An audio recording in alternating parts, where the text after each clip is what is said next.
Саламатсыз мөхтәрәм газиз кардәшләр, эфирда Манзара информацион музыкаль тапшыру бар. Көннең яктылыгы кояшта, күкнең бар матурлыгы йолдызларында, кешелекнең бөтен гүзәллеге хатын-кызларда. Бәйрәм белән барча гүзәл затларыбызны котлыйбыз. Әни, әби, дәваниләребезне. Сезне тормыштагы яхшылык һәм яктылык, мәхәббәт, якыннарыгызның күңел җылысы һәм игътибары белән тулы йөзләрегез елмайдан яктырып, нурланып чәчеп атып торсын иде дигән теләктә тапшыруыбызны башлыйбыз. Бүгенге тапшыруыбызның эпиграфы булып, Нияз Акманның шигырьләре бик тә кулай килешер төсле. Язы булса, язы, мең ямьле яз, көзе булса, көзе алтын көз. Ирен чите белән елмайса да, нурлы ала җирне хатын-кыз. Бәйрәм табынын нинди ризыклар белән бизәргә, ашсу ustaсы Резда Хусәйнова үз киңәшләрен бирер, файдалы да, тәмле дә ризык әзерләргә өйрәтер. Бәйрәм көнен чәчәкләрдән башка күз алдына китерү кыен. Нинди чәчәкләр бүләк итәргә? Бу хакта да сөйләшербез. Кукмара районында яшәүче 90 яшьлек Соня апа Маликова янында безнең хәбәрчеләребез булып кайтты. Бүләк бирү тәртибе хакында да белешербез. 8 март көнне Арсу бүлмәсендә пешмакта гадәттә ирләр хакимлек итә, чөнки гүзәл затларны ял иттерергә дигән ниндидер шушындый фикергә яши бит инде. Әлбәттә, бәлеш пешереп булмый, чөнки иратлар камыр баса белми, димәк, эш бәлешкә кадәр барып җитмәячәк. Алфавит буенча киттек. Бәхәрәфәне. Бәлеш пешермәсәгез, белмим, йомырка тәбәсе пешерсәгез дә без бик шат булабыз, чөнки сез аны хәсиятләп, матур итеп ясап, бизәп бирәсез. Ә без балыкка тукталыйк әле. Резда Хусәйнова үз киңәшләрен балык пешерү буенча киңәшләрен бирә. Assalamu alaikum, hürmetli tamaşaçılar. Təm rizıqlar pişirib, hər günümüzü də bəyram etəyəli. Bugün biz sizin bilen bəyramşə təmli günə zapikanka yasarız. Onun için bizge yumurka kirek bulacak, sır, hem indi süt üstü, balık. Balıkның indi minə bugün faril degen sortun aldım. Hem bizge tisli kəbiste, hem brokoli aldım. Min indi bu yeşilçelerini tuzlu suda 3-4 minut kaynatıp aldım.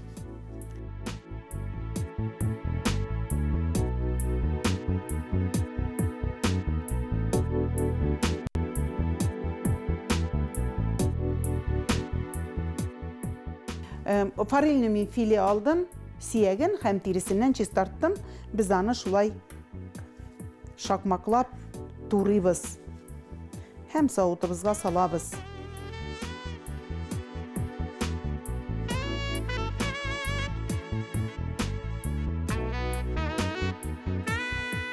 Hazır indi bizge üstüne sos kirek bulur. Sos için yumurka,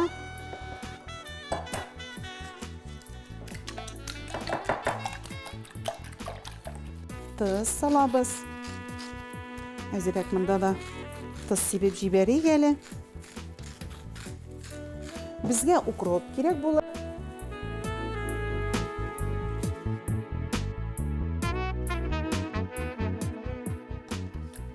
Hem bizge indi hazır sıyır kirek bulur. Sıyırның indi men şulay katı sortun aldım.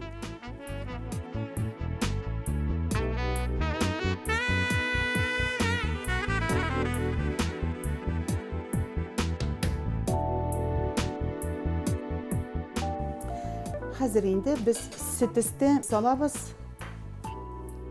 Heybetlep şulay bulgatabız. Mişni indi men aldan qabızıp koydum. 80 graduska. Hazır indi əzir yeşilçələri balıq üstüne biz sousumuzni salabız.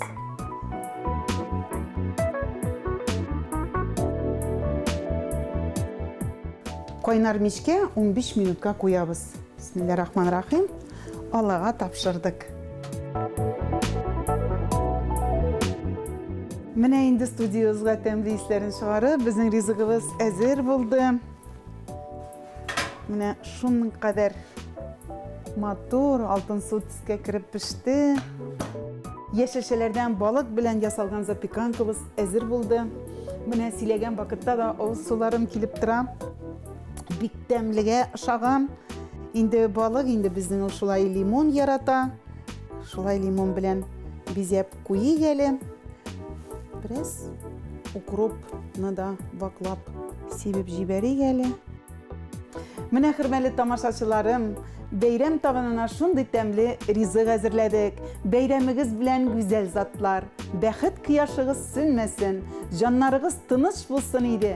Кайгы хәсрәт һич тә тимәсен. Ашларыгыз тәмле булсын. Бәйрәм белән хөрмәтле хатын-кызлар.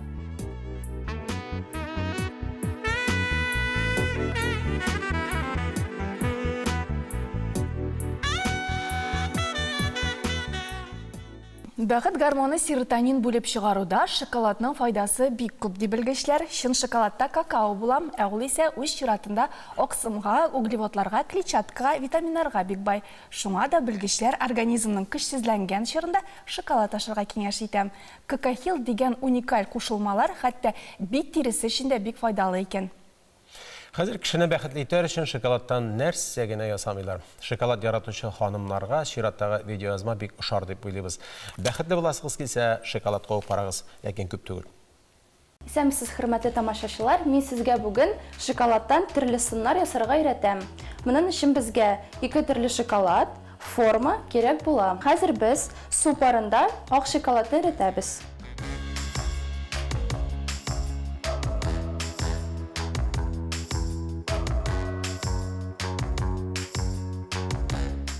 Без кисточка алып, хәреф өчен шоколад белән тутырабыз.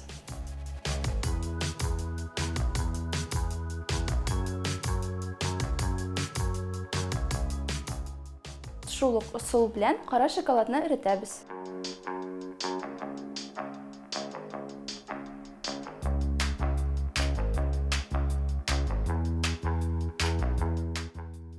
Кара шоколадны формага агызабыз.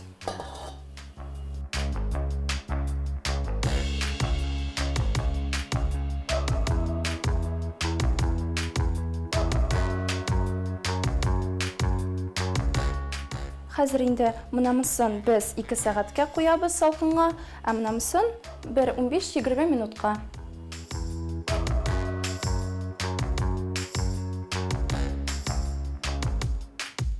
Менә шоколадыбыз әзер. Хәзер без аларны формадан чыгарабыз.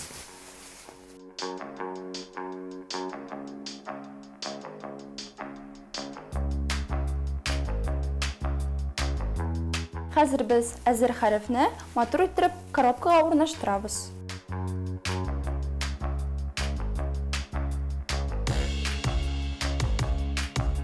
Хәзер инде бу әзер хәрефләрне сез дусларга һәм туганнарга бүләк китә аласыз.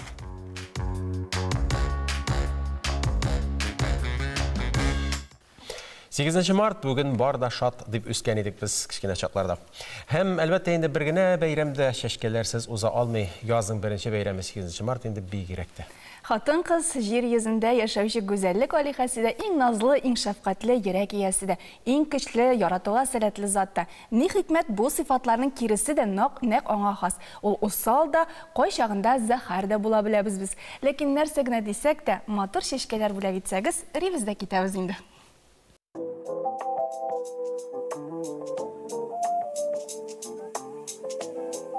Замана флористикасы зур адымнар белән атлый.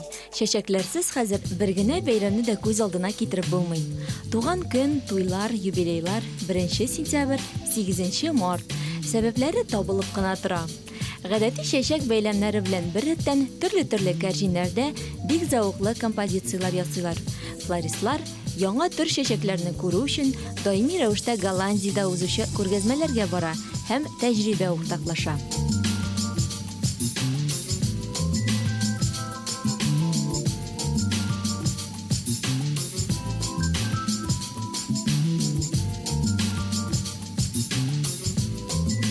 Иң зур чәчәкләр паркы Берләшкән Гарәп Әмирлекләренең Дубай шәһәрендә урнашкан. Анда 45 миллион чәчәк үсә һәм ул мәйданы буенча иң зурысы булып санала. Җәй көне Казаныбыз урамнары да аллы-гөлле төсләргә күмелә. Ләкин әлегә урамда яз гына, шуңа күрә бүлмәдәге гөлләр яисә чәчәк бәйләмнәре белән ләззәтләнә алабыз.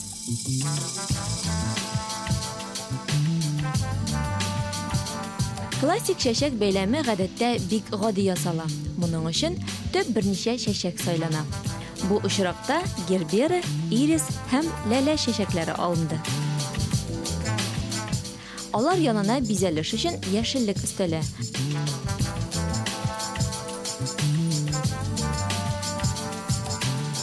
Аннары төсен туры китереп кагазга төрелә һәм тасма белән бәйләнә. Чәчәкләрне бүләк итү өчен сәбәпләр эзләп торасы юк. Һәр яшәгән көнебез үзе үк зур бәйрәм.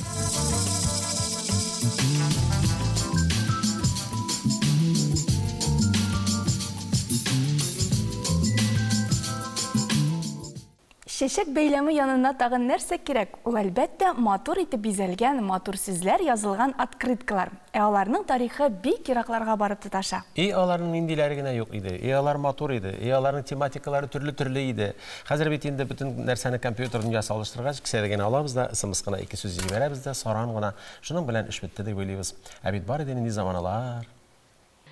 Һәр әйбернең дә тарихы булган кебек, ачык хатларның да үз тарихы бар. Мәсәлән, шушы ачык хатны Мәдинә белән Султания әниләренә 8 март бәйрәменә бүләк иткән булганнар. Алар Татарстанның Ширмешай районы Шагадай авылыннан икән.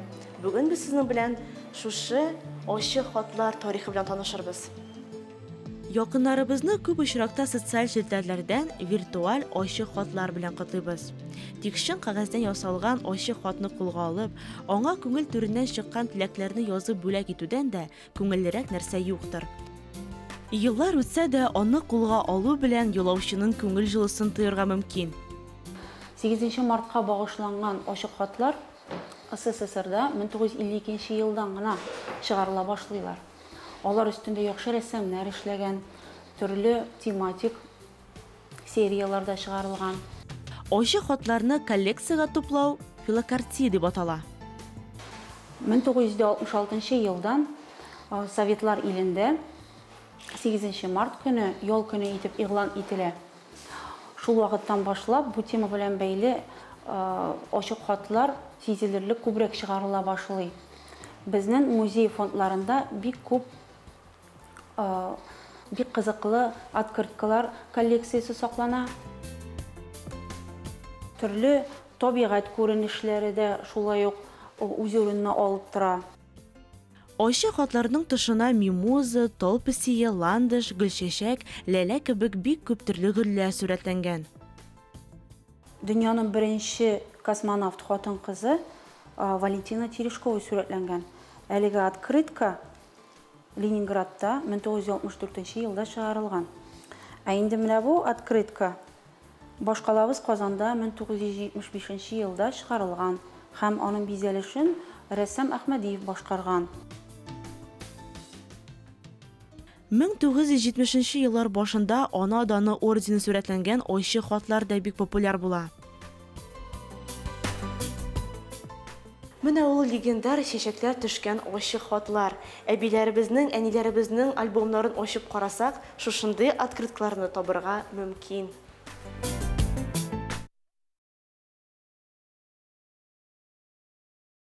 Һәр чәршәмбе көне без гадәттәгечә матбугат күзәтү белән танышабыз, республикабызның басмаларын карап барлап чыгыйк.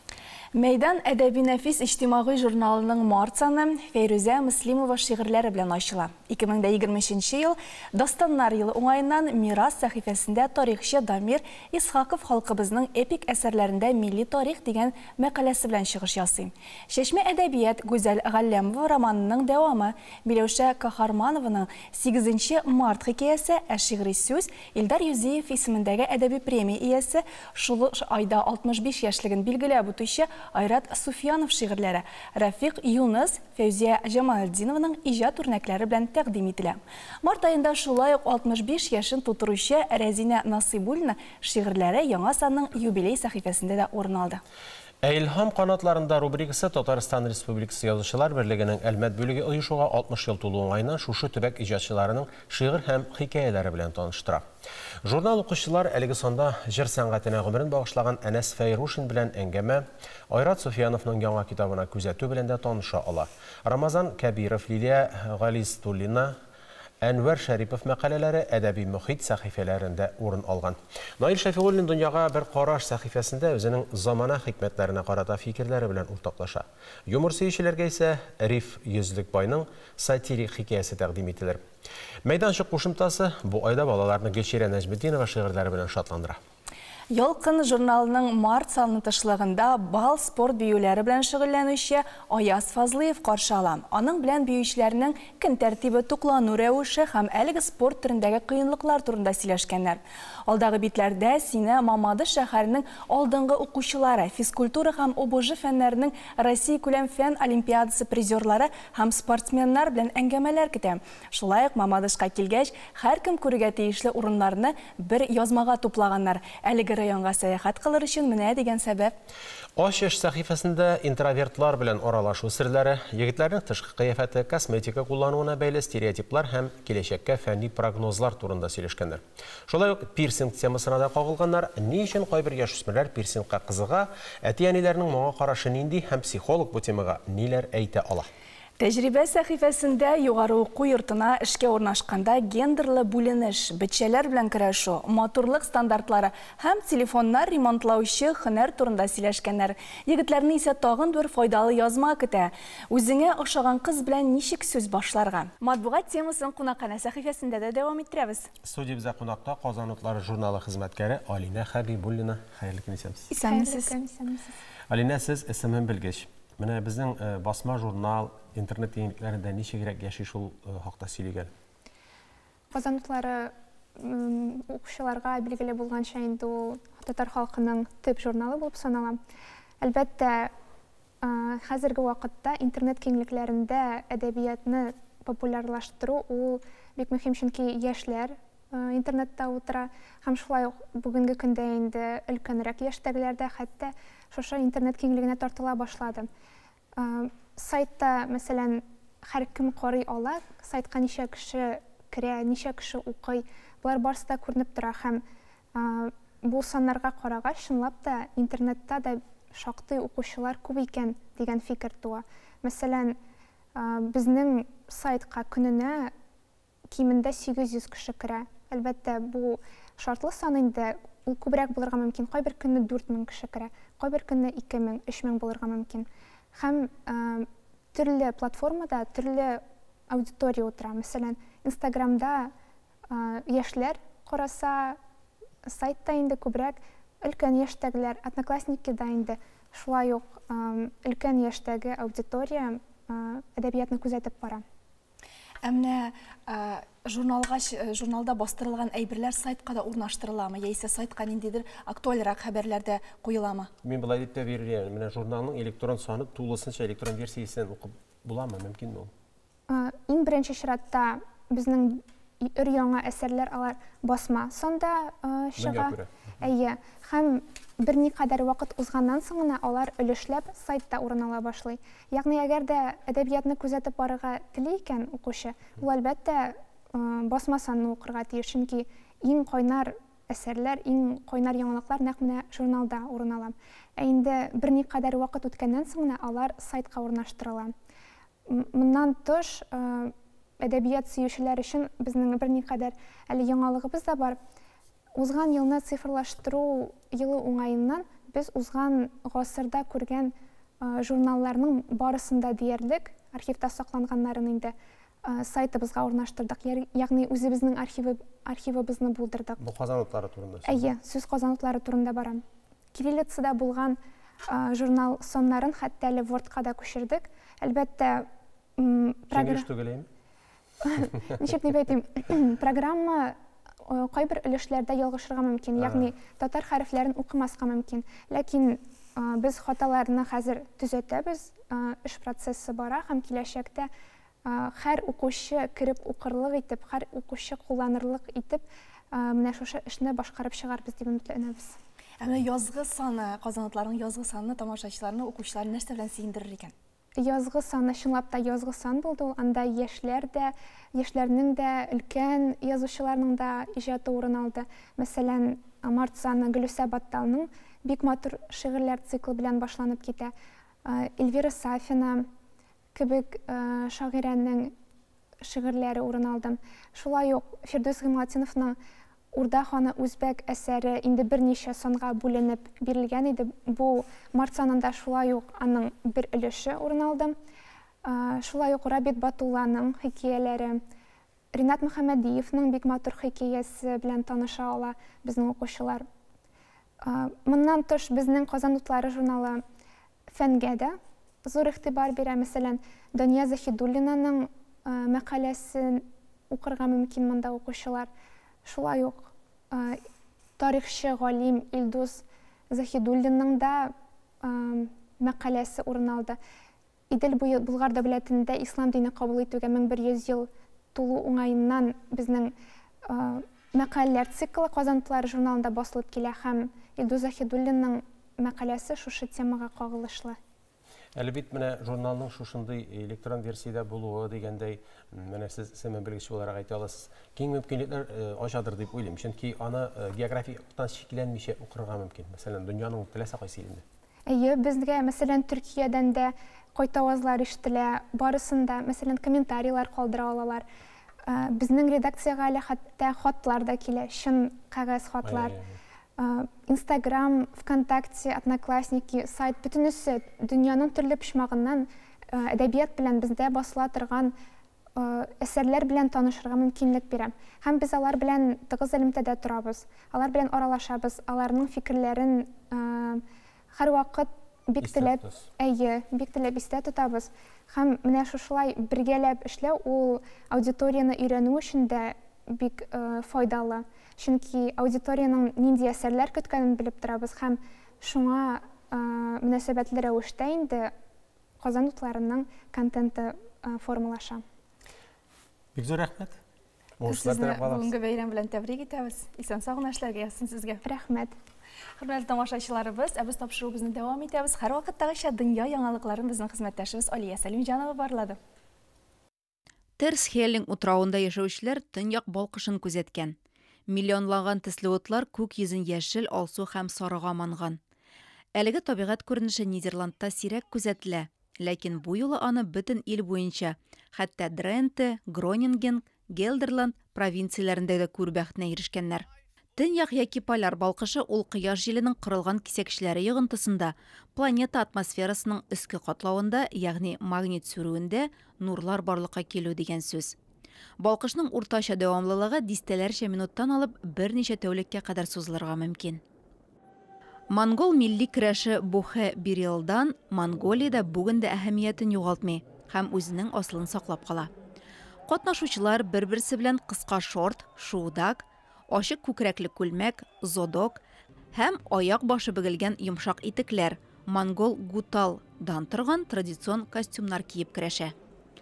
Көрәш барышында засуула, ягъни катнашучыларның шәхси секундантлары игътибар белән аларны күзәтеп бара. Бу Хәбириалдан да авырлык категориялары буенча бүленеш юк. Спортчылар партлап көрәшәләр. Җиңелгән кеше уеннан чыга бара, тәртибе шундый. 8 минут эчендә көрәшчеләрнең берсе көндәшен аяк табаны һәм кул чукларыннан кала, тәннең теләсә кайсы өлеше белән җиргә кагылырга мәҗбүр итәргә тиеш. Билдән югары һәм түбән теләсә нинди алыш кулланырга ярый, ләкин аяк белән тибү катгый тыела. Җиңелүче җиңгән спортчының уң кул астыннан үтә, ә җиңүче исә дала беркете биюен башкара. Улан Батырда узган соңгы ярышларда 256 спортчы катнашкан. 2010 елда әлеге фестиваль ЮНЕСКОның рухи кыйммәтләр исемлегенә кертелә.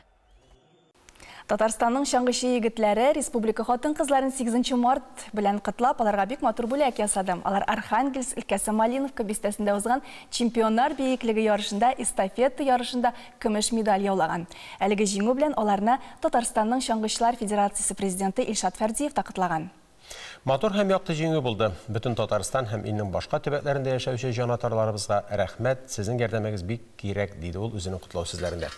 Спорт турында сүз башланган икән, димәк, без спорт дөньясында сәхифәсенә керешәбез һәм сүз хезмәттәшебез Миләүшә Фәтхетдинова.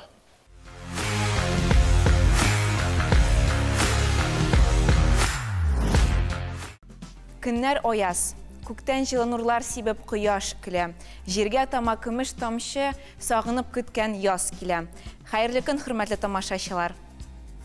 Бүгінгі бәйрәм чыгарылышын бик үзенчәлекле, мотор һәм нәзакәтле спорт түренә багышлара булдык. Монда иң мөһиме ритмны тою, музыканы ишетә белү. Кешенең һәр хәрәкәте аерым мәгънәгә ия. Ул балетта музыка, хореография элементларын алган. Акробатика исә бу спорт түренең нигезендә ята.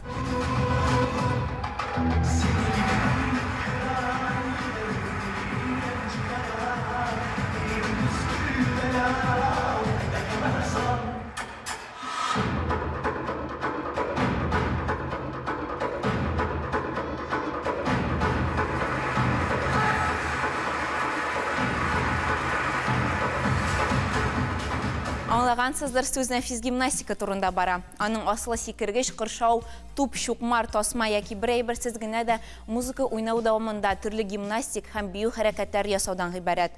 Бу бик яшь спорт түрі. Мария театры метрлар ярдәмендә пәйда була ул. 1913 елда Санкт-Петербургтагы Листгафт исемендәге физик культура институты каршында сәнгать хәрәкәте югары мәктәбе ачыла. Анда эстетик һәм ритмик гимнастика, бию укытучылары үзләренең тәҗрибәсе белән уртаклаша. Бу уку йорты нәфис гимнастиканың үсешенә гаять зур йогынты ясый. Шунда әйтеп үтәргә кирәк, бу спорт түрі Олимпия уеннары исемлегенә керә. Беренче тапкыр ярышлар 1984 елда Лос-Анджелес шәһәрендә узган 23-нче җәйге Олимпиадада үткәрелә. Шул көннән алып нәфис гимнастика барлык программаларның аралгысыз бер өлеше булып тора.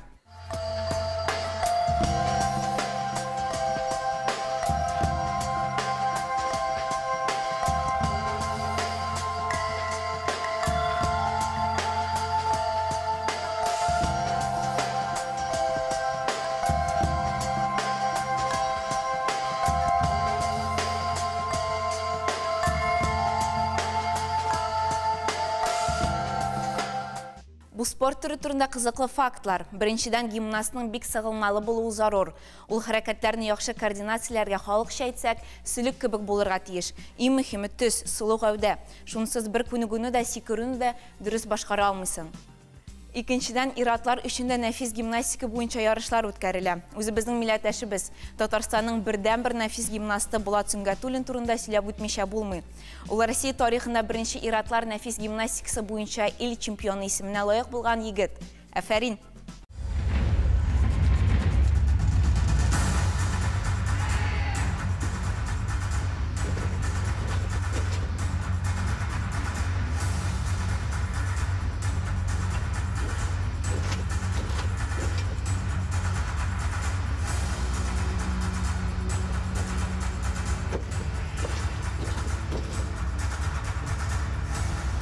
Японнар һәм Кытайлар синхрон сикерүләрдә оста. Норвегия халкы чаңгы ярышларының танылган лидерлары. Кавказ халыклары ирекле көрәштә иң яхшылары дип санала. Татарлар нәфис гимнастика буенча беренчеләрдән. Игътибар итсәк, әлеге спорт түрі буенча бик күп танылган милләттәшләребездән казанган. Бу исемлеккә Лилия Нәҗметдинова, Галимә Шигырова, Лейсән Утяшева, Алина Кабаева, Алия Гәрәева, Динара Гыйматова һәм башка бик оста спортчылар керә. Бу гаҗәп хәл түгел, аның сыры табигый сәләт.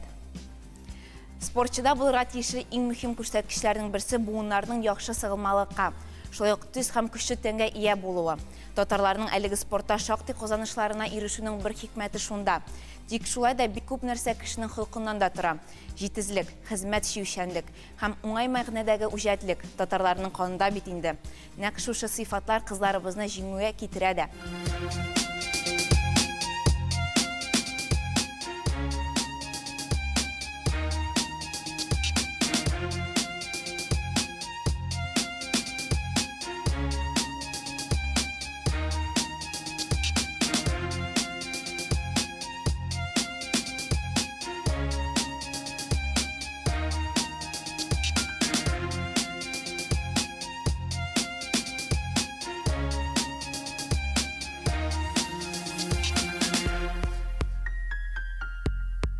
Нәфис гимнастика читтән карап торганда гына матур спорт түрі. Тик үз стилеңне табып, осталыкка ирешү өчен бихисап күп көч һәм хезмәт сорала.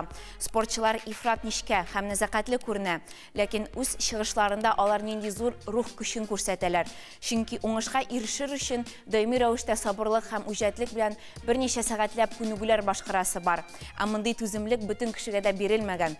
Бу спортка бирелеп хезмәт итәргә кирәк. Бары тик шулай гына пьедесталның призлы урынына менергә була. яз бәйрәме, сөйкемлелек бәйрәме белән сезне. Ә мин сезнең белән сау булашам, исән сау булыгыз. Һәр елны 8 март алдыннан ир-егетләр зур башваткыч шишкән кебек хатын-кызларга бүләк сайлый башлыйлар. Ничек котларга, нәрсә бүләк итәргә, нинди генә бүләк алсагыз да сезнең ихтирамыгыз, яратуыгыз, игътибарыгыз безнең өчен күпкә мөһимрәк. Шуннан да шулай хатын-кызлар бизәнү әйберләре, хушбуй, аны матур итә торган әйберләрне ярата. Хәзер төрле осталык дәресләренә юлламалар бүләк итү дә бик актуаль икән. Чираттагы видеоязмабызның герое да нәкъ менә шундый осталык дәресләр үткәрә.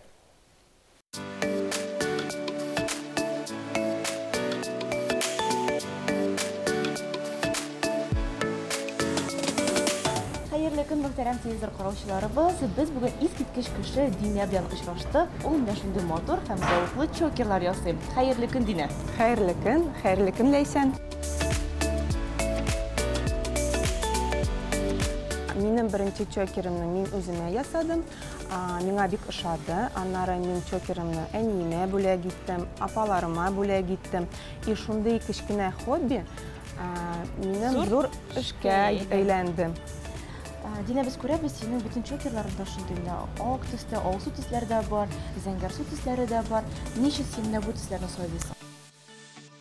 Бу төсләр бик матур, алар хәзер тренд үзәгендә.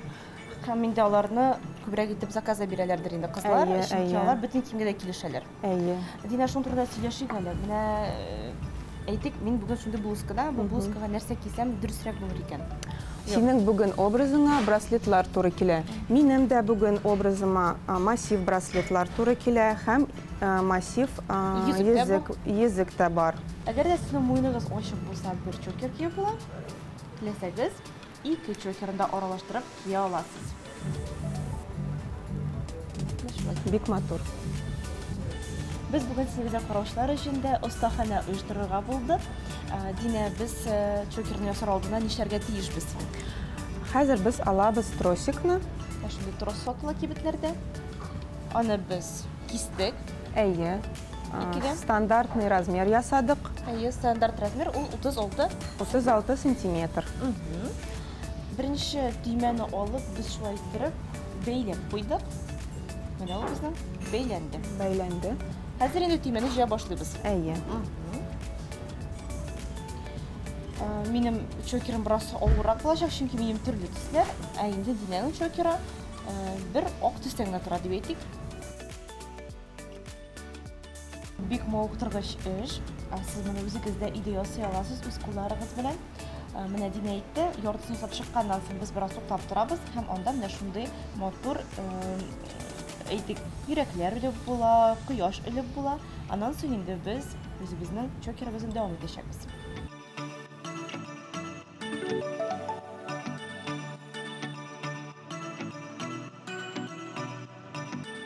Biz çökerin yartısını yasadık. Мен шундый матур йөрәк керттем. Динә Д хәрефен кертеп куйган. Хәзер без буларны китереп бетерәбез. Бу чокерларда юынмаскадыр дип уйлыйм мин. Юынмаска. Кич белән кайткачтан йоклар алдына салып ятырга кирәк дип тә уйлыйм шулай. Чөнки бозылырга мөмкин. Хәзер каптырмаларын беркетәбез.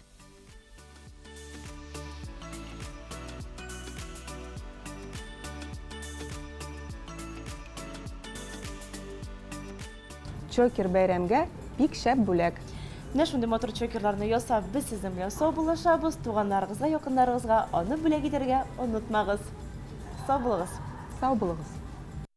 Кунакханә безгә рәхим итегез. 8 март халыкара хатын-кызлар көнендә матур чәчкәләрдән тыш табында ямьле һәм нурлы үзенчәлекле булырга тиеш. Иратлар аны яхшы белә әзерләнгән сезнең диләр абыймы? Әлбәттә.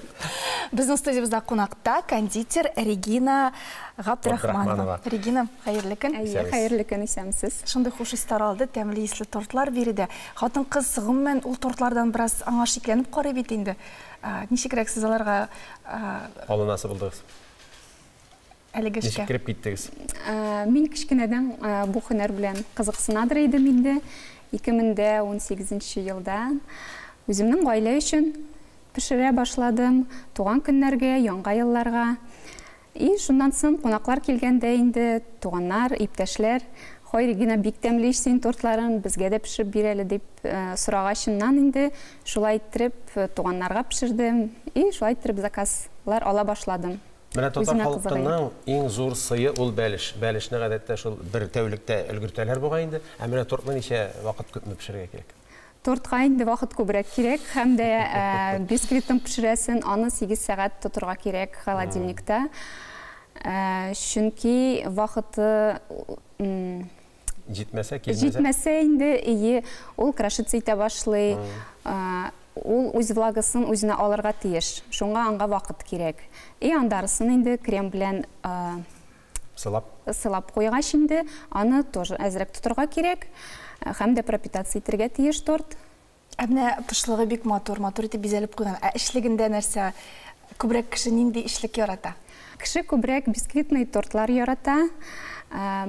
Чәчәк белән бизәлгән тортта инде шоколадный бисквит һәм дә карак-карлыган дигән начинка. Не так давно инде мин аны ассортиментка керттем. И кеше аны бик яратып сорый. Бик тәмле иш бу дип яңадан янга кушалар. Һәм дә инде торт цифры ул туган көннәргә дә, юбилейларга да ул бөтен җиргә ярый, шуны заказ итәләр. Бүген 8 март бәйрәмендә ниндирәк тортлар бүләк итәргә ярый мөмкин? 8 мартка торт цифрыны бик яраталар. Чөнки символик мәгънәгә ия бирә. Шулай. 8-ле.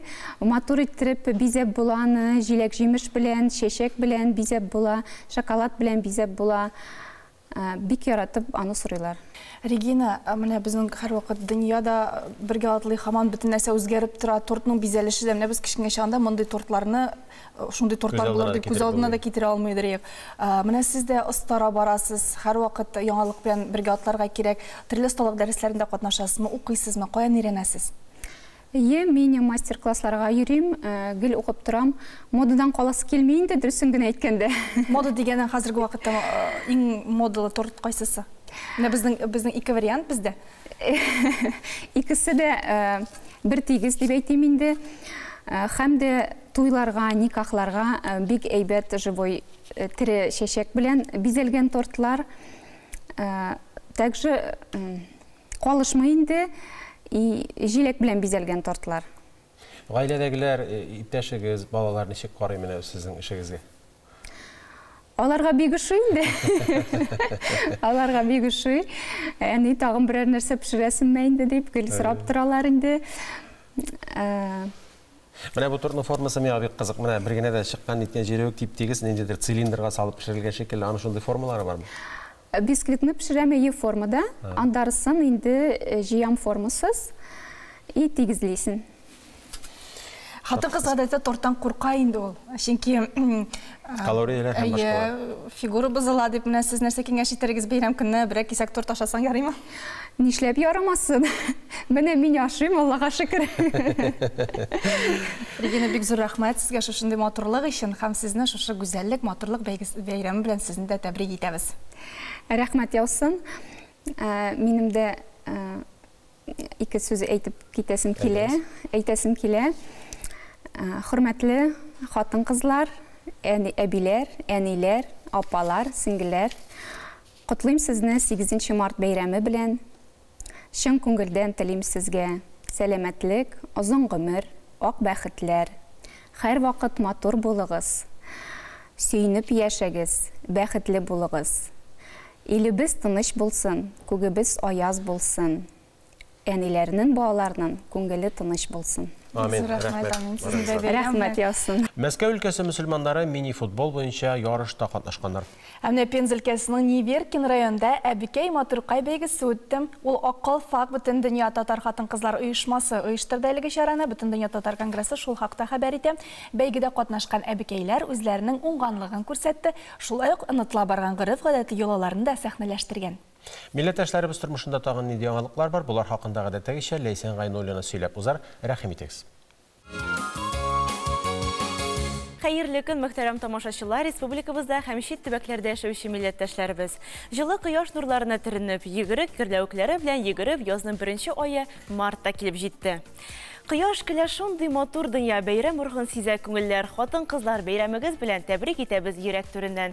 Бәхетегез сезнең ташып торсын, уңыш булсын һәр чак янәшә. Бәйрәм бүген диеп кыяш килә, бар табигать котлап эндәшә. Дөнья буйлап сибелеп яшәүче милләттәшләребез 8 март бәйрәменә матур котлау видеозмалары җибәргән. Әйдәгез аларны бергәләп карап үтик.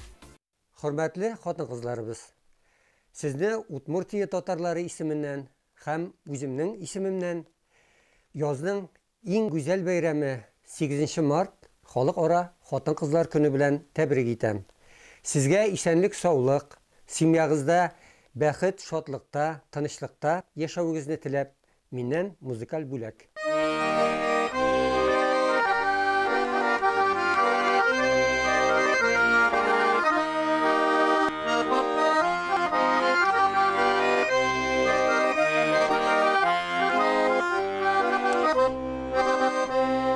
Тыңларсыңмы яшьлек хисләремне, җырларыма кушып җырласам, каршы төшмәсеңме йөрәгеңне, мәхәббәтем белән чорнасам, минем белән тормыш укмаган, риза булырсыңмы үтәргә, аерылганда вәгъдә бирсеңме, Тобат кайтуымны көтәргә. Минем белән тормыш укмаган, риза булырсыңмы үтәргә. Аерылганда вәгъдә бирсеңме, Тобат кайтуымны көтәргә.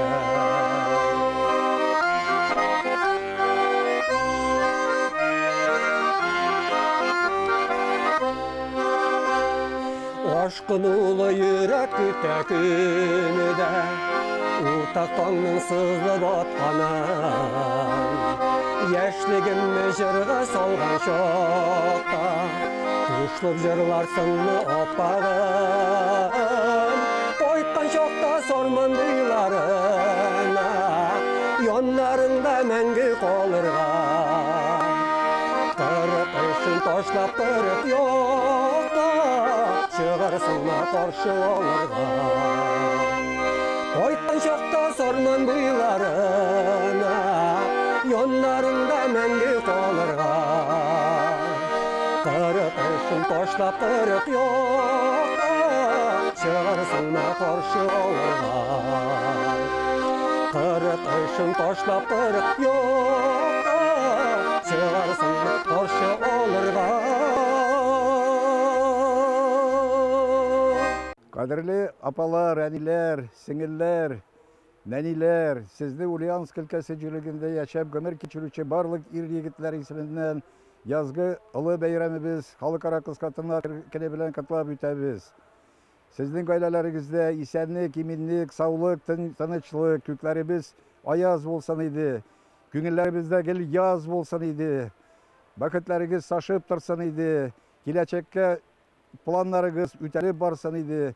Сезне шул язгы бәйрәмнәр белән бер шигъри юллар белән котлап үтәсем килә. Гүзәлләрем, ышанмагыз әгәр, мәхәббәт сүрелә дисәләр, язлар сайын тамырларын җәеп, яңа баштан алар үсәрләр. Әниләр өчен, алар хакы өчен минем бер бик күптән җырлаган матур җырым бар. Су буеннан әнкәй кайтып килә дигән.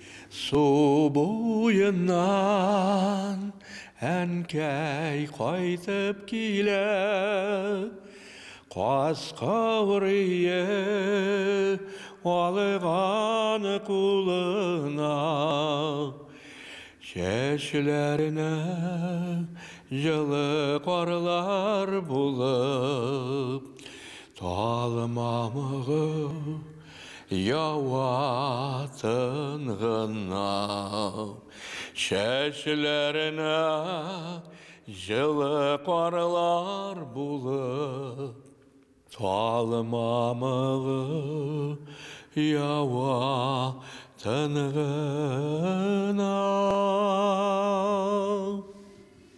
Бүтін хатын-кызларга шундый матур язгы, беренче язгы бәйрәмегез белән сезне котлыйм. Сезгә исәнлек, саулык, сезнең озын гомер булып, бәхетегез булып, шулай итеп яшәгез инде. Hürmetli milletteşler, kadirli abiler, aniler, hatınlar, kızlar, Akmıla o köşünün Tatar Başkırt üzəgi, sizni barığızında çin köngülden hatın kızlar beyremi bilen tebrikliyiz. Barımızga, halkımızga, ilimizga, üzümüzga, işerlik, sağlık, bəxtlik, baylık, ilimizde her vakitte tanışlıkını tileyiz.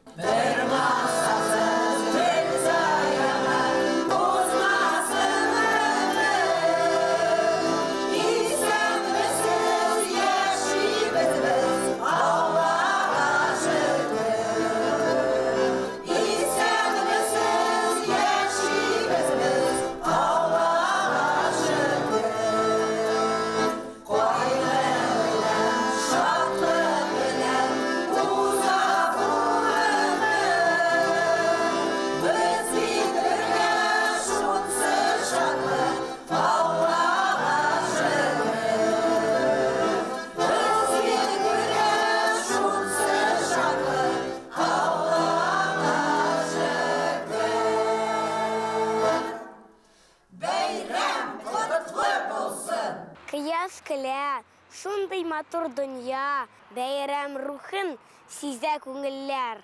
Хатын кызлар, бәйрәмегез белән тәбрик итәм йөрәк түрменнән. Бәхетегез сезнең ташып торсын, уныш булсын, һәрче янашы. Бәйрәм бүген диеп кояш көлә, бар табигать котлап эндәшә. Саулык, сәламәтлек юлдаш булсын, яшәгез сез кадер хөрмәттә. Куанышлар сезгә насыйп булсын. Яшәгезләр наз, мәхәббәттә. Рәхмәт сезгә, хезмәттәшләребез, матур эчтәлекле нурлы котлаулар юллагансыз. Хөрмәтле хатын-кызлар, саулык, сәламәтлек юлдаш булсын сезгә. Яшәгез кадер хөрмәттә, куанышлар сезгә насыйп булсын. Яшәгез наз һәм мәхәббәттә. Матур теләкләр теләп сау булашабыз, исән-имин булыгыз. Ләйсән, рәхмәт, кызыклы яңалыклар ишеттек. Біз дәвам иттерәбез. Хатын-кыз ул тулы бер дөнья. Аның күңеленә мәхәббәт тә, гүзәллек тә, йомшаклык та, иң көчле ана хисләре дә, гаилә учагы җылысы да сыйган. Ул балалар да үстерә, йорт җирне дә карый, аны якты һәм җылы итә, өстәвенә карьера ясый, һәм шушы мең төрле мәшәкатьләргә чумып калмыйча, үзенең нәзакәтлеген дә саклый белә.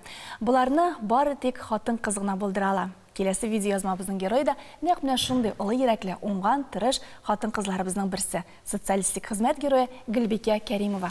Гөлбикә ханым фермага эшкә килгәннән соң, аңа кадәр эшләгән кешеләр хәтта берникадәр аптырашта кала. Ничек шундый уңган кеше булып була икән дип аптыраганнардыр, бәлки көнләшкәннәрдер дә, чөнки үзеннән уздырып эшләүче, тырыш, фидакар кеше ул һәр вакыт башкаларның кәефен боза торган гадәт бар. Гөлбикә Гали кызы Кәримова күп еллар савымчы булып эшләгән. Социалистик хезмәт герое һәм СССРның дәүләт премиясе лауреаты. Ул Теләче районының Кара Чишмә авылында туып үскән. 7 еллык мәктәпне тәмамлагач, авылдагы сөт фермасына эшкә килгән. Сыер савучыларга бик кызык җиридерем. Минем эшне укып бетергәнемне ишеттеләр дә, белделәр дә. Ферма мөдире эшкә чакырды мине. Мин шуннан соң фермага бардым. Башта төрле эшләрдә эшләдем. Аннары бер савымчы китеп барды дагы, аның урынына миңа сыер, аның сыерларын бирделәр. Ул заманнарда сыер савучы хезмәте җиңелләрдән булмый. Барлык эш кулдан башкарыла торган чак. Сыер савуда, су азык китерүдә, бина эшен җыештыру, хәтта тизекләндерүдә. Беренче елын эшләгәндә Гөлбикәнең эш нәтиҗәләренә тәҗрибәле сыер савучыларда көнләшерлек була. Дежуртыр адырык, 2 корпусы безнең, икебез шул корпустан берәр кеше дежурт тоталары, үзебез сыер саусак тагын суларны җылытырга, беребез идән пешкаладыр, беребез балтап киләдер, икебез бергә шул утын әзерләп, сулар җылытып, сыер саучылар килгәнче әзерләп куядыр. 1965 елда авылда тормыш кисәк үзгәрә. Ферманы механикалаштыру, яңа технологияләр кертелә башлау чоры бит ул. Гөлбикәгә тапшырылган төркемдәге бозаулар санын 2 диярлек арттыралар. Савым да күбәя. 1966 елда социалистик йөкләмәләрен арттырып үтәгәне өчен аңа Ленин ордены тапшырыла. 1968 елда ул һәр сыйырдан кимендә 4500 килограмм сөт алу бурычын куя һәм аны үти. Шул рәвешле районның иң яхшы сыйыр савучысы исемен яулый. Гөлбикә Кәримова КПСС әгъзасы да була. КПССның 25-нче съездына делегат итеп сайлана. Бер рәттән җәмәгать эшчәнлеге дә алып бара. 1971 елның 6 апрелендә эшчән җаваплы уңган ханымга социалистик хезмәт герое исеме бирелә. 11 апрельдә улы туа. Башта мин аны ишетүгә ышанмадым. Дөрес микән бу дидем мин. Ул чыннан да дөрес булып чыкты инде. Аннары сөендек инде нишисең. Кая инде гади генә бер сыйыр саучыга шундый исем бирсеннәр әле. 76 елны съездга барып кайттым да, совхоз директоры Габдулхагабий Галиев, ул да социалистик хезмәт герое, Гөлбикә ди, сыйырларга ди ашатырга фураж бетте бит ди. Хәзер сине Мәскәүгә җибәрмичә булмый инде ди. Шуннан соң Мәскәүгә киттек без, авыл хуҗалыгы министры янына кердек. Анда без кергәндә өстәлдә моның хатлы гел барсы да сорап, фураж сорап язганнар. Хәзер мине ниттәген, ну сиңа бирмичә булмый инде ди. Хезмәт герое да икәнсең ди. Съезд делегаты да, сыйыр саучы да икәнсең әле син ди. Шулай дип 500 тонна фураж биреп җибәрделәр алар миңа. Аны Шәмәрдәнгә кайтардылар, Шәмәрдәннән трактор белән совхозга ташыдылар аннары. 1993 елга кадәр ул Теләче районының Ленин исемендәге тәҗрибә җитештерү хуҗалыгында сыйыр савучы булып эшли. Өлкән яшьтә булуына карамастан Гөлбикә апа хәзер дә актив, һич тә кул кушырып утырмый. Авылдашлары белән очраша, укучылар белән әңгәмәләр үткәрә. Яшь буынга күрше күләнгә райондашларына үрнәк, күркәм яшәеш өлгесе булып тора. Күзләрең күл, чәчләрең төн, кирфекләрең ярымай, кыйгач кашын куш канаты, йөзең алсу алмадай дип язган шагыйрь Наил Касымов. Без хатын-кызлар төрле эшләргә сезне илһамландырырга тырышабыз. Шуның өчен дә безгә гел матур булырга кирәк. Ә бәйрәм көндә аеруча гүзәл буласы килә. Язга керү белән бу ел фасылы өчен макияжда актуаль булган кайбер тенденциялар турында күбрәк белергә ашыгабыз. Әлбәттә, барыбызга да таныш булган нюд кулланыштан чыгарга ашыкмый. Бу беренче чиратта аның яшьлекне, сафлыкны төгәл күрсәтүе белән дә бәйле. Андый макияж бөтен кызларның күңеленә хуш килсә дә, визажист Алла Воронова бүген бөтенләй башка гаммалар белән эш итәргә киңәш итә. Алсу төсләр модель кызыбызның яшел күзләрен тагын да ачып җибәрәчәк. Бер дә куркырга кирәк түгел, бәлки киресенчә, бу төсләр язны, яшьлекне, нәфислекне белдерә. Иң элек битне тоник белән сөртеп чыгу зарур. Бу процедура бит тиресен йомшарта, аны тузан кисәкчекләреннән арындыра һәм макияж салуга әзерли. Базаны нечкә генә итеп бөтен биткә таратып чыгабыз.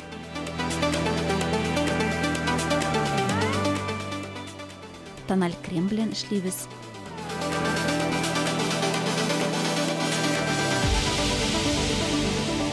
Күз астындагы табигый караңгы тапларны ярым тонга ачыграк корректор белән каплыйбыз. Бу усул йөзне бераз ачып җибәрәчәк. Яңак сөяген, ияк белән казналыкны җиңелчә генә билгелибез.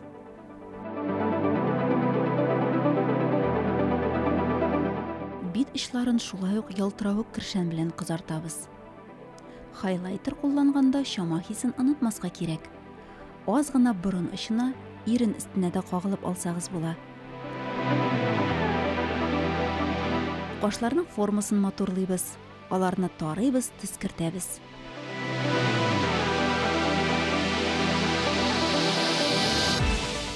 Күзләргә килгәндә, крем рәвешендәге буяулар кулланачакбыз. Алар белән эшләргә дә җиңел, озакка җитә. Көн дәвамында аларны бармак белән генә тигезләп тә була. Өске күз кабагы нәфис алсу төстә булачак. Кашка һәм чигә ягына таба пигментны сирәгәйтәбез. Күзнең яшеллеген тагын да көчәйтү өчен күз астыннан салкынча яшел төстәге карандаш белән сызабыз. Бүгенге моделебез өчен көрән төстәге туш сайларга булдык. Шулай да кара кирпекле кызларыбызга кара туш кулланырга киңәш итәбез. Иреннәргә ачык алсу төстәге кершән сөртәбез.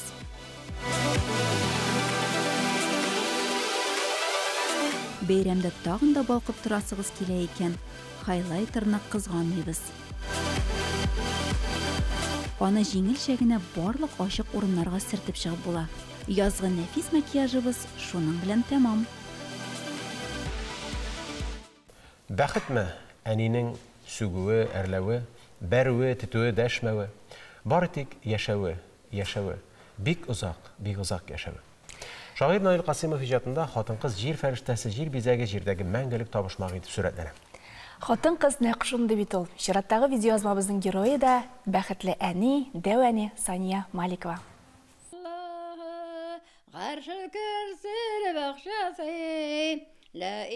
Балыклының ак әбие ул, хөрмәтле, абруйлы, мөхтәрәм кеше. Озак еллар абыстай вазифасын башкара.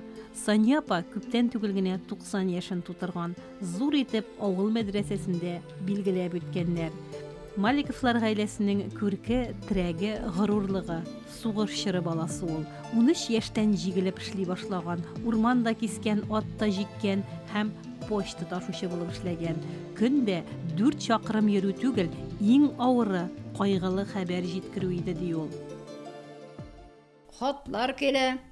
Хатларны укый белмәйбез бит, укып күрсәтәләр диләр дигән.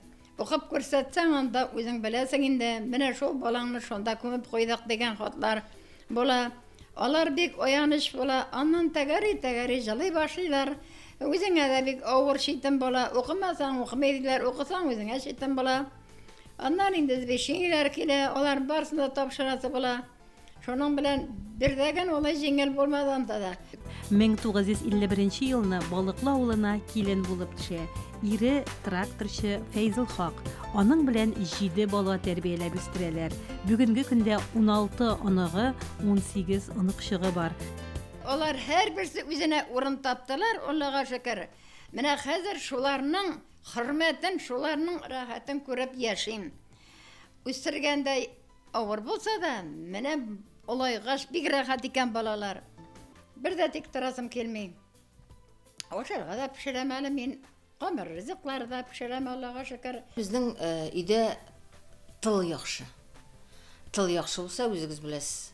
Әнемә дә эшләргә дә җиңел, үсәргә дә җиңел. Шуңа күрә гомер буе без дә тыныч, ул да тынычлап эшләде һәм яшәде.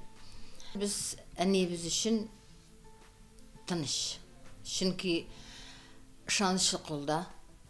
Минем энем гомер буе тугрылыклы, турылыклы, шанычлы кеше булды. Энебезгә ошап килде киленебез. Зөлфирә әнием белән бик тату яшиләр. Инде безнең өчен зур бәхет. Төпчек улы Рамил авыл җирлеге башлыгы. Төп йортта бергәләп яшиләр. Аллаһа шөкер, әни белән бергә торабыз. Әни инде безнең өчен тәрбияче дигән, бирәк тә инде балаларыбыз өчен без бит инде көне буе эштә булабыз. Ул инде менә балалар кичкенә вакыттан тәрбияләп үстерде. Өйрәтте, дингә дә өйрәтте, рәхмәт. Әтиянигә без гомер буе рәхмәтле, шулай 7 баланы дөньяга китереп, матур итеп, туганчылыклы иттереп, турылыклы иттереп бер-беребезгә тәрбияләгән өчен.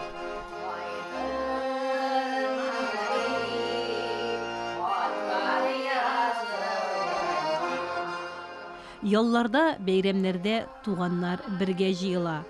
Җырлы моңлы гаиләләр. Сания апа үзе дә яшь чагында кулыннан гармунын төшермәгән, ул сәләт балаларына да күчкән. Туган нигезгә җыелгач, бер вакытта да аларда җырмың тынып тормый.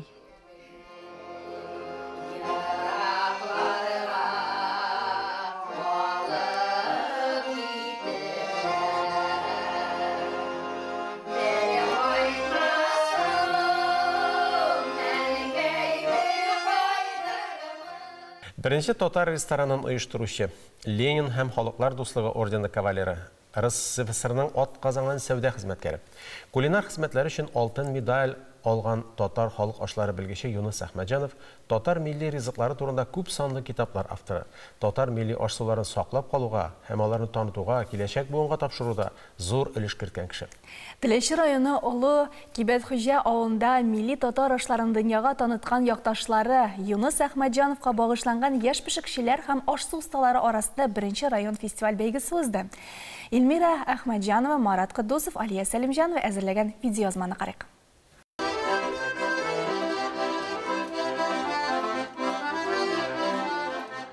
Олы Кибетхуҗа авылының мәдәният йортында остазга багышлап күргәзмә ясалган. Аңа күз салуга Юнус Әхмәтҗановның үзен һәм ул пешергән ризыкларны күргән кебек буласың. Өстәлләр катнашучылар әзерләгән ризыклардан сыгылып тора. Барысы да күңел җылысы салып әзерләнгәне күренә. Ризык әзерләү технологиясе белән таныштырып, видеоязмалар да тәкъдим ителде. Бәйге концерт номерлары белән үрелеп барды. Теләче районы башлыгы урынбасары Айрат Фәтхуллин аш-су өлкәсендә татар халкын дөньяга таныткан Юнус Әхмәтҗановның истәлеге онытылмасын, әлеге чара дәвамлы булсын дип теләде. Татар халкы бөек халык, шулай бит. Татар халкының менә ризыклары, мондый аш-сулары бер генә илдә дә юктыр, шулай бит. Ә безнең татарлыгыбызны күтәргән үзебезнең менә Юнус абый Әхмәтҗанов, ул инде бөек шәхес. Әлбәттә без районыбыздан чыккан шушындый менә пешекчеләр, артистлар, язучылар, шулай бит, спортсменнар, төрле профессия ияләре белән без горурланабыз. Мәртәбәле жюри составында танылган аш-су остасы Равилә Шәйдуллина, Юнус Әхмәтҗановның кызы Фәридә ханым, шеф-повар Руслан Камалов һәм гомерен әлеге хезмәткә багышлаган Фәния апа Мөбәрәкова. Язучы эшмәкәр Равилә Шәйдуллина Юнус Әхмәтҗановның укучысы. Безнең үзебезнең әдәбиятыбыз, сәнгатебез, моңыбыз, җырыбыз бар име?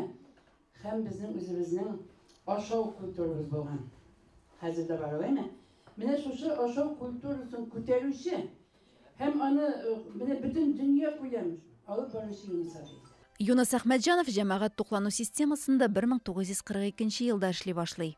Даими рәвештә татар милли ризыкларын өйрәнеп, белгечләр һәм хуҗабикәләр киңәшләрен тотып, онытылып барган борынгы рецептларны авыллардан җыеп, татар аш-сулары рецептурасын баетуга хезмәт итә, үзе дә күп санлы рецептлар төзи.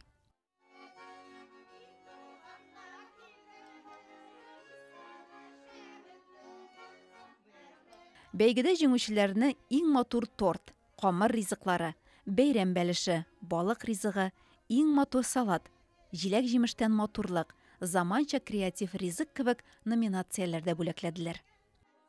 Әлеге бәйгенең максаты татар мәдәниятын, йола гадәтләрен, ашларын, милли ризыкларны пешерүдәге җирле үзенчәлекләрне саклау, бәйрәм ризыкларының оригиналь рецептларын ачыклау һәм саклау, пешерүгә кызыксынуны арттыру.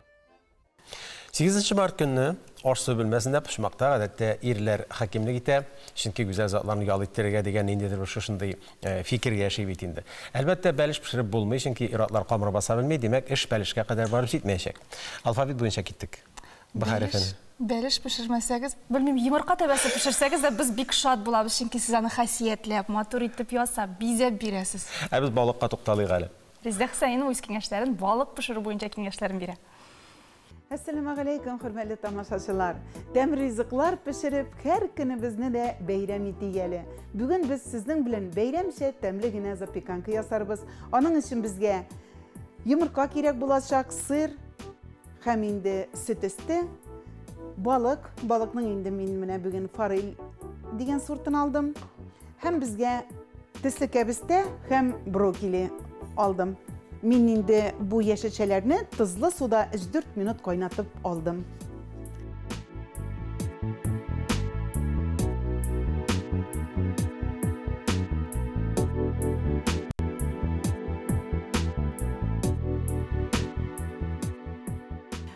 Форельне мен филе алдым, сияген һәм тиресеннән чистарттым. Без аны шулай шакмаклап турыйбыз. Hem savutımızga salabız.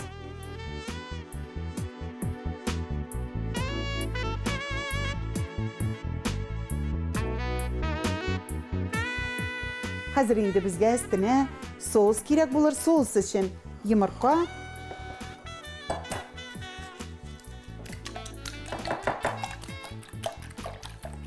тыз салабыз. Әзірәк мында да тыз себеп жибәрейік әлі. Бізге укроп керек болар.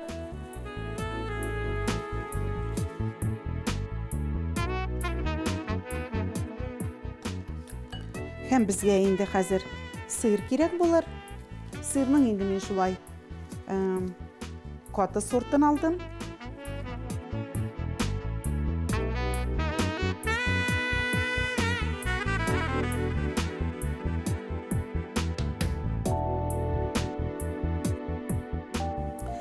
Қазір енді біз сүт істі салабыз.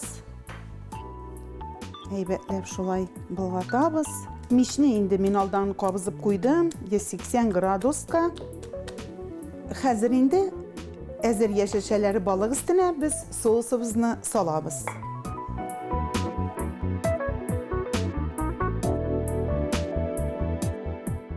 Қойнар мишке 15 минутқа қоябыз. Бисмиллахир-рахманир-рахим. Аллаға тапшырдық. Менә инде студиябызга тәмле исләрен чыгарып, безнең ризыгыбыз әзер булды. Менә шуның кадәр матур алтын су төскә кирип пеште. Яшелчәләрдән балык белән ясалган запеканкабыз әзер булды. Менә сөйләгән вакытта да авыз суларым килеп тора. Бик тәмлегә ошаган. Инде балык инде безнең шулай лимон ярата. Шулай лимон белән бизәп куйыйк әле. Biraz укропны да ваклап себеп җибәрик әле. Менә хөрмәтле тамашачыларым, бәйрәм тавынына шундый тәмле ризык әзерләдек. Бәйрәмегез белән гүзәл затлар. Бәхет кыяшыгыз сүнмәсен, җаннарыгыз тыныч булсын иде. Кайгы хәсрәт һич тә тимәсен. Ашларыгыз тәмле булсын. Бәйрәм белән хөрмәтле хатын-кызлар.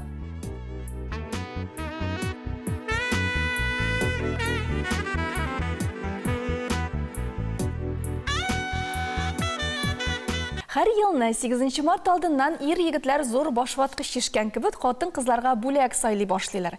Ничек кытларга, нәрсә бүләк итәргә, нинди генә бүләк алсагыз да сезнең ихтирамыгыз, яратуыгыз, игътибарыгыз безнең өчен күпкә мөһимрәк. Шуннан да шулай хатын-кызлар бизәнү әйберләре, хушбуй, аны матур итә торган әйберләрне ярата. Хәзер төрле осталык дәресләренә юлламалар бүләк итү дә бик актуаль икән. Чираттагы видеоязмабызның герое да нәкъ менә шундый осталык дәресләр үткәрә.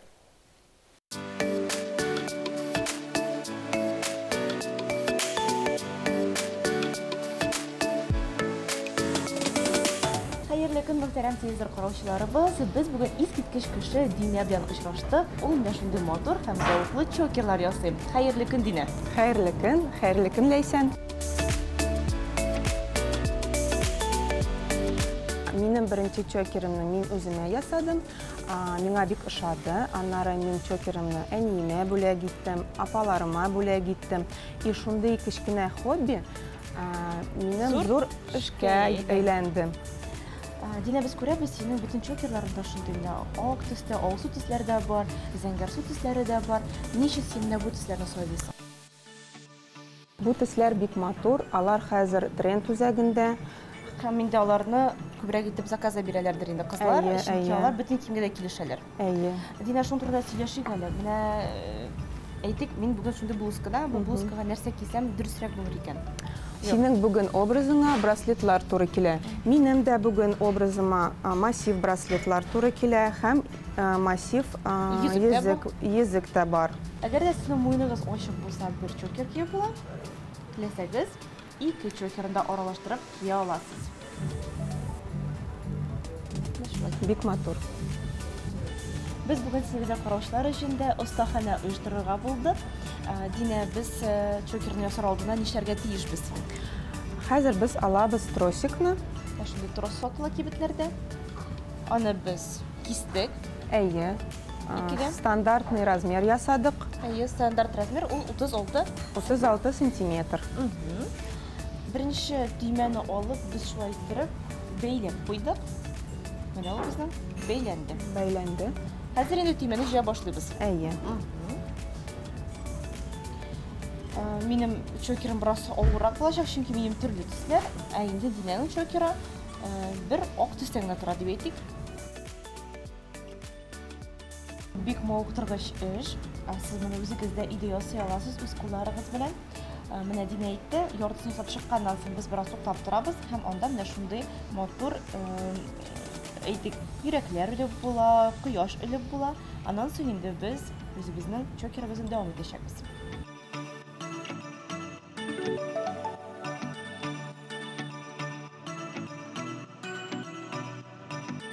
Biz çökürün yartısını yasadık.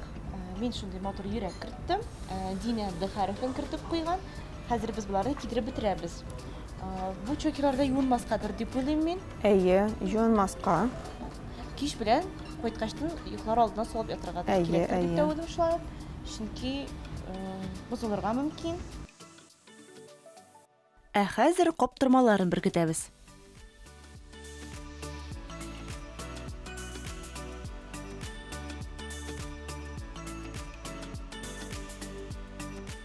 Чокер бәйрәмгә бик шәп бүләк. Менә шундый матур чокерларны ясап, без сезнең белән сау булышабыз, туганнарыгызга, якыннарыгызга аны бүләк итәргә онытмагыз. Сау булыгыз. Сау булыгыз. Хатын-кызның кәефен беләсезме нәрсә күтәрә? Ул әлбәттә матур, хуш исле чәчкәләр. Менә сезнең дә кәефегезне тагын күтәрер өчен студиябызга чәчкәле кунак чакырдык. Чәчәкләр үстерүче Илфат Җәләлов белән сөйләшәбез. Хәерле көн, Илфат, исәмсез? Исәмсез. Илфат әфәнде, чәчәкләрне гадәттә хатын-кызлар үстерә бит инде. Матурлыкны хатын-кыз ярата. Менә сез әлеге эшкә ничегрәк тотынырга булдыгыз? Иптәш хатын кунакка килгән иде. Сөйләп китте шул чәчәк турында. Чәчәк алган идем ди 8 мартка. Шуны саттым ди 4 сәгатьтә. Шуннан кызыксынып безгә дә йогынты ясадың дип әйме? Киттегез. Менә шунысын әйтегез әле. Менә 8 мартны бик уңышлы шушындай урак өсте диләр. Ул чыннан да шулай булса кирәк, әйме? Бик күп сатыла ди чәчәкләр. Бик күп сатыла. Ел сайын мин башлаган 5000 мен үземнең шунда зимний сад бар. Шул Краснодардан барып, Луковица заказать итеп, кайттык та үстереп карадык бер елны. Булып чыкты да. Аны туфракка утырталармы? Ниндидер махсус грунт кирәкме ул суганчаларын төртергә? Безнең рәтләр безгә Луковица бергәндә видеозапись бирделәр инде шунда. Ничек үстерергән? Безнең рәтләр теге опилкага утыртырга да, чиста су сибергә. Шулай үсәме? Шулай үсә. Чиремәле опилка да, без яскын алабыз да аны. Вот нигә хәтлек язга хәтлек чири ул. Декабрьдә менә утырта башлыйбыз, декабрьнең уртасында утырта башлыйбыз. Башта аны охлаждение куярга кирәк Луковицаны 5 градуста тотып, аннан соң шул декабрьдә чыгарып, уже теплицага утырта башлыйсың. Шактый кызык. Менә шундый матур чәчкәләр булып үскәнче, аларны менә суганнан шушы чәчкәләргә кадәр ничә ай вакыт үтә? Ну вот 15-ннән башлана инде утыртуы. Январьның жаңа елга хәтлек утыртып бетерәбез без аны. Вот шунда анда температураны күтәрәбез, әкренләп 5-тән башлыйбыз, шул 17-гә хәтлек тотабыз аннан соң. Әкренләп күтәрәбез, артыгы жарамый, артык тотсаң чәчәккә жарамый, ул үзен үтерә. Соны җылы су сибергәме ничек кирәк? Юк, салкын су.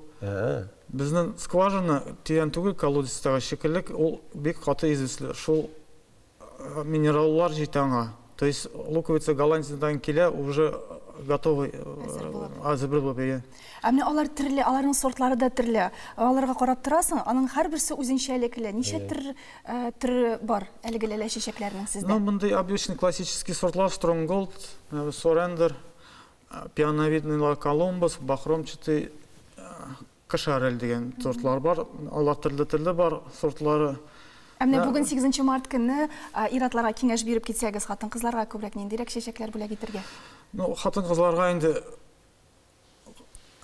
әбиләргә, әниләргә сары чәчәк нитәләр инде. Сары, сирень чәчәк матур тоже белән карала. Хатын-кызлар ак белән кызыл, теге менә мондай бахромчатылар, мондыйлар. Ну, кемнең ничек предпочтениесе бар инде. Менә балаларыгызда кызыксынадыр инде әйме, күршеләрегездә, танышларыгызда. Сез чәчәк эчендә яшисез дип әйтәләрдер әле. Ярар, сезгә бик зур рәхмәт, эшегездә уңышлар телибез. Алга таба да менә шулай иттереп, сөенеп, куанып яшәргә насыйп булсын. Амин. Ләйсән бу сезгә. Ой, Илдар абый, рәхмәт. Сезгә хатын-кызларыгызга, үзегезнең туганнарыгызга әйтәсез теләкләрегез дә бардыр. Шундый матур көнне. 8 март белән тәбриклим. Сезгә телим бәхетлек, матурлык, гүзәллек. Biz sizni жаратабыз. Sizge uңышлар, тормышта жеңіллік 8 март белән тәбрикләйм. Бик зур рәхмәт сезгә катлауларыгыз өчен. Инде без сезгә уңышлар теләп калабыз. Бер күренекле рус язучысы кешедә барысы да йөзе дә, үз киеме дә, күңеле дә гүзәл булырга тиеш дигән. Бу гыйбарә әлеге көндә дә үз әһәмиятен югалтмый. Күркәм хылыклы кеше гадәттә түземле, тыйнак һәм әхлаклы була. Шундый сабырлык, күркәмлек үрнәге булган тагын бер гүзәл ханым турында видеоязма тәкъдим итәбез. Әлеге ханым Шүпрәле районының Шаймурза авылында гомер кичерә. Һәм әлбәттә андый кешеләребез элек заманда күбрәк булган. Аларны карагач, аларның фикеренә, зиһененә, дөньяны һәм кешеләрне яратуына сокланасың. Нәҗибә апа да нәкъ менә шундый нык умырткалы әйбәт апа.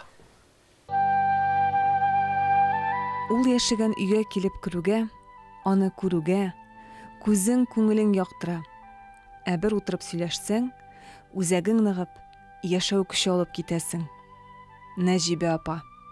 Аның белән сөйләшкәч, татар халкында ни өчен гаиләдәге олы кеше сүзен тыңлаганнары, киңәшеп эш иткәннәре аңлашыла. Ул тормышны җелегенә кадәр белә. Ул үз тормышын күкрәтеп, курыкмыйча яшәгән шәхес. Хәсрәткә, юклыкка баш имичә. Ә Нәҗибә апа туган, үскән, яшьлеге туры килгән заманалар чынлап та бик авыр була. Иске Шаймурза авылы кызы ул. Шул чорның меңләгән балалары кебек, әтисе сугышта үлеп, ятим кала. Шушы бер гаилә мисалында ил язмышы, татар хатын-кызы язмышы турында гыйбрәтле китап язырлык. Күрдек инде 90 ел яшәгән күрдек, әлләмәттә дә күрдек. Атлыгын да күрдек, ялангачлыгын да күрдек. Кетеркәнгә барганда күрше кызлары алалар иде, алып бармыйлар иде, кетеркән җитми. Шулай иттереп, безнең әне уңган булды. Бик атлыкны сыйрасырасы. Сыйрасырагыз, сөттә бар, майда бар, кишер япраклары, шулай иттереп ашадык без Аллага шөкер. Әне безне ашатты үтермәде атка. Әне безнең бик уңган иде, яз башы җитсә тугырга тотына иде, эскәтерләр, кавырлар. Заманасы нинди авыр булса да, яшьлек үз юлын үзе таба. Аулак өйләре дә була, җыр уеннары да. Мин җиргә китәм дә дип тормадым, мин сеңелемне бирдем, үзем 1 елдан соң киттем. Мин китмим әтәм бар. Шулай иттереп, аннары ни дидем, уй килде. Бер карт кыз бар иде. Ул апа китте сеңелесенә, önigә красная ярыскыга. Бер башын калма минем кебек китәргә уйлады иде. Шуннан соң уй керде дә инде бер белән битә калган дигән булган минем кебек шунарга киттем. Аның белән тордык та бик доктор алмадык. Саусызланды да үлде дә. 2 ел тордык та үлде дә. Әлпия 1 яшендә калды.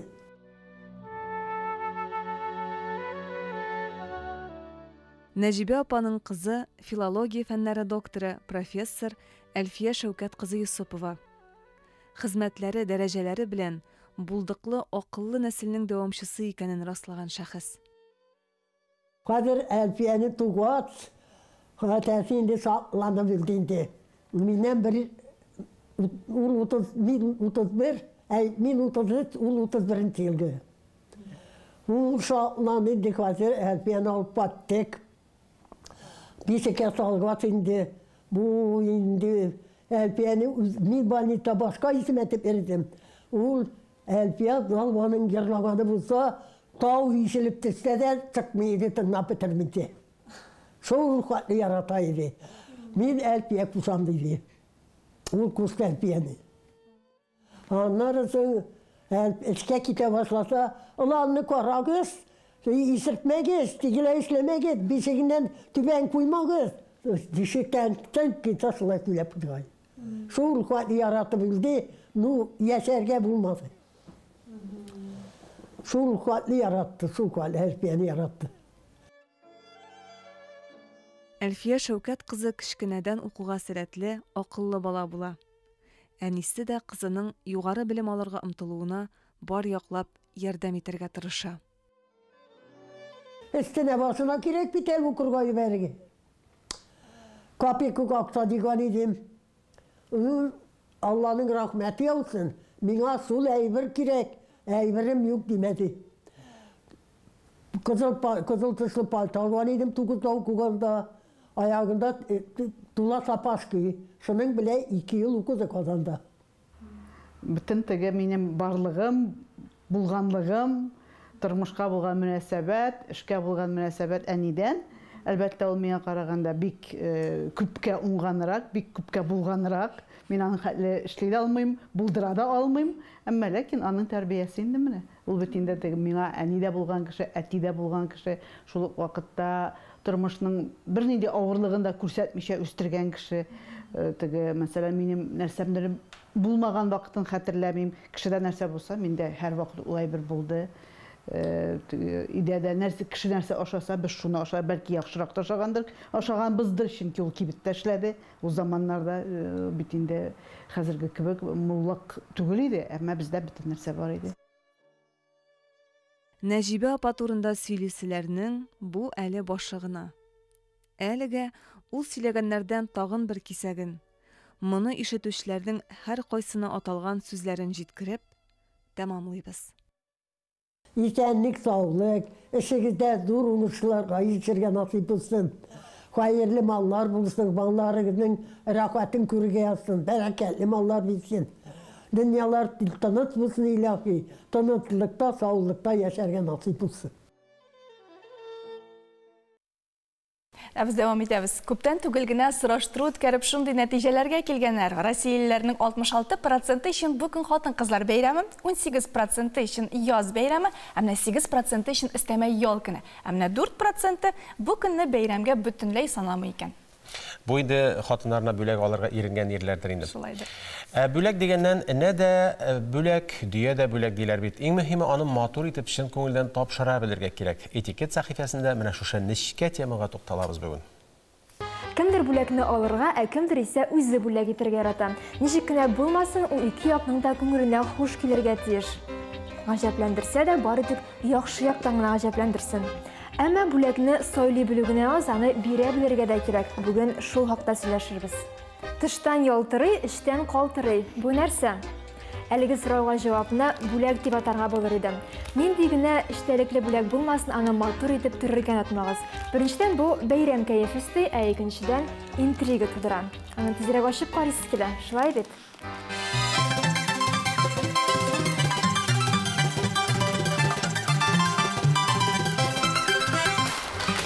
Әмма шаматысын онытмағыз.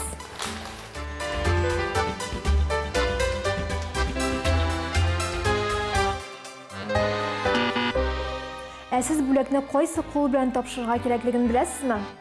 Менә шул мин дә бу хакта уйланмыйдым. Әмма этикет кагыйдәсе буенча бүләкне сул кул белән тапшырырга кирәк, ә уң кул белән дустыгызның кулын кысарга мөмкин. Бүләкне алырга яратасыз икән, аны кабул да итә белегез. Нинди генә хисләр тудырса да, хәтта ошамаса да, елмаеп рәхмәт әйтеп алыгыз.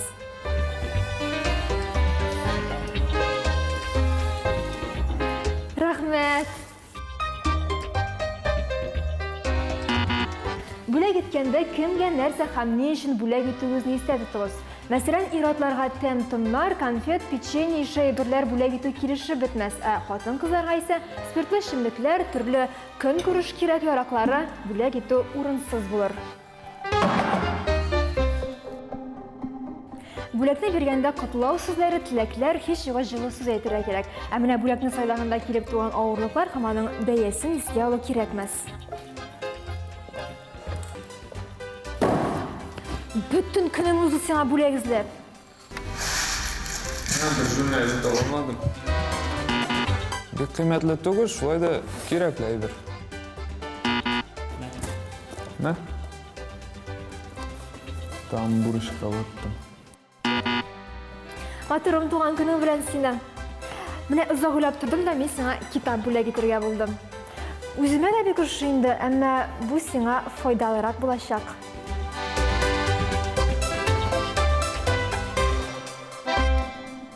Тапшыруыбызны дәвам иттерәбез һәм вәгъдә иткәнебезчә, бездә кунакта җырчы Давлән Hayırlı gün. Исәнмесез, хәерле көннәр. Тиздән 9 март көнне Ленин мәдәният сарайында зур концерт булачак. Менә әлеге концерт турында сөйләшик әле. Әлеге концертта сез дә катнашасызмы? Алла берсе, Алла боерса, инде бергә бер концертта катнашачакбыз. Менә Болгар радиосына бик рәхмәтлемен. Мине шулай концертка зурлап чакырганнары өчен. Әлбәттә, бик матур тамаша булачак. Сездән башка кемнәр булачак? Минем башка инде күп җырчылар булачак. Безнең эстрадабызның якты йолдызлары. Минем белән эшләгән берлектә җырчылар булачак. Сезнең репертуар ничек туплана? Ниндирәк җырлар җырлыйсыз инде юнәлештә? Минем инде яшьләрчә юнәлештә җырлар күбрәк. Әлеге дискотека форматында да җырлар бар, концертка әзерләгән җырлар да бар. Күбрәк яшьләр юнәлешендә. Менә җыр сәнгатенә сез күптән түгел генә килеп кердегезме? Үзем җырчы буларак күптән түгел генә, әле бер елда узмады әле. Саунд продюсер, аранжировщик буларак инде мин 10 елдан артык эшлим җырчылар белән. Хәзерге вакытта яшьләргә ниндирәк җырлар кирәксең? Алар хәзер бик иркәләнгән. Яшьләргә инде заманча җырлар кирәк. Чөнки заманасына күрә җырлар да яңгырарга тиеш. Дип уйлыйм инде үземчә. Шуңа күрә заманча ниндидер стильләрне кулланабыз, ниндидер тавышларны заманчарак яздырырга тырышабыз. Шул заманча караш. Сез Башкортстан егетедер дип уйлыйм, дөресме? Дөрес. Кайсы райондан? Башкортстан республикасы, Архангел районынан, Абзан авылынан инде. Менә бит. Инде кызык исемле авыллар бар.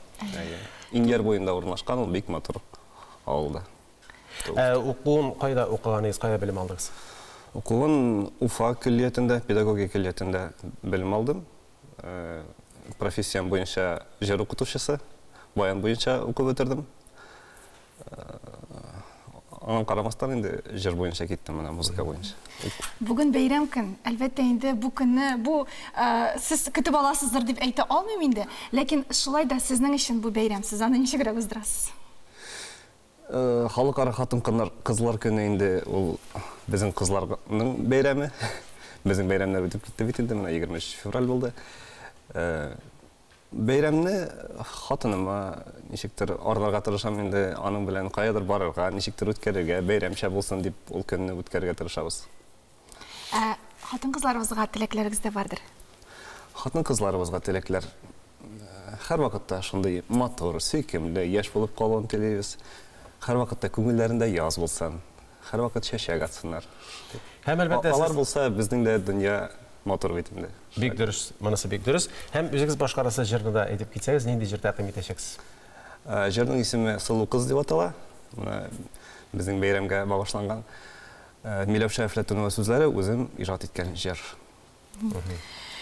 Демәк, хөрмәтле тамашачыларыбыз, җырчы Давлян хөрмәтле хатын-кызларыбызга менә дигән бүләк әзерләде. Әлеге исеме дә бик матур, ул Сылу кыз дип атала. Барыгызга да шундый сылу, гүзәл, матур һәм ягымлы булып калырга насыйп булсын. Әлеге җырны тыңлыйк.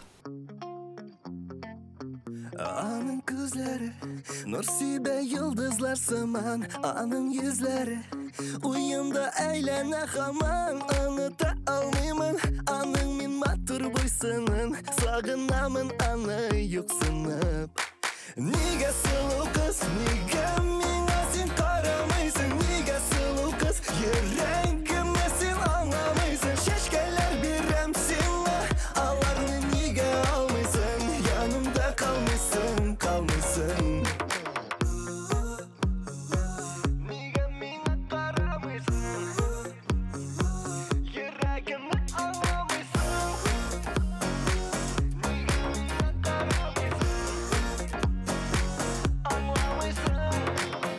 Мин эзлим аны, һәр чак ул үткән эзләрдән, мин күзлим аны, караган чит-ят күзләрдән, юлларына чыгып сузам аңа азыгылар, аны уйлап үтә тик төннәр.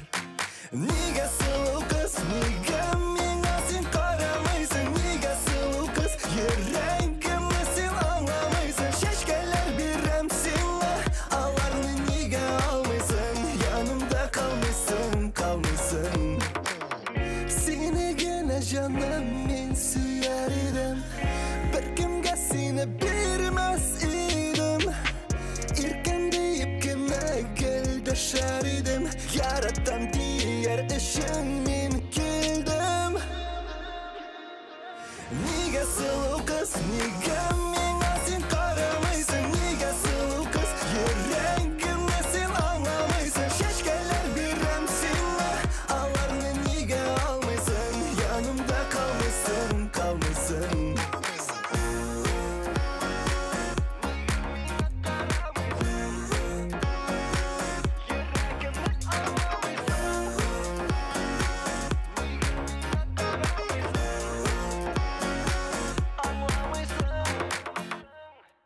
Дәулен бик зор рәхмәт, ескерткеч матур җыр тыңладык.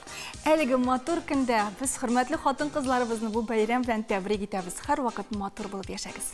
Ләйсән бу тапшыруга әзерләгәндә мин үзем шигырьләр арасында берсен табып алдым һәм аны мин хатын-кызлар исеменнән язган булганмын. Нәфис иңебезгә йөк салганда рәхмәт әйтте безгә кайсыгыз? Безне йомшак зат дип ялгышмагыз. Җирне тотып тора хатын-кыз. Монда сүзләр артык. Бик зур рәхмәт Илдар абый. Бәйрәм белән сезне хөрмәтле хатын-кызларыбыз. Исән-имин булыгыз.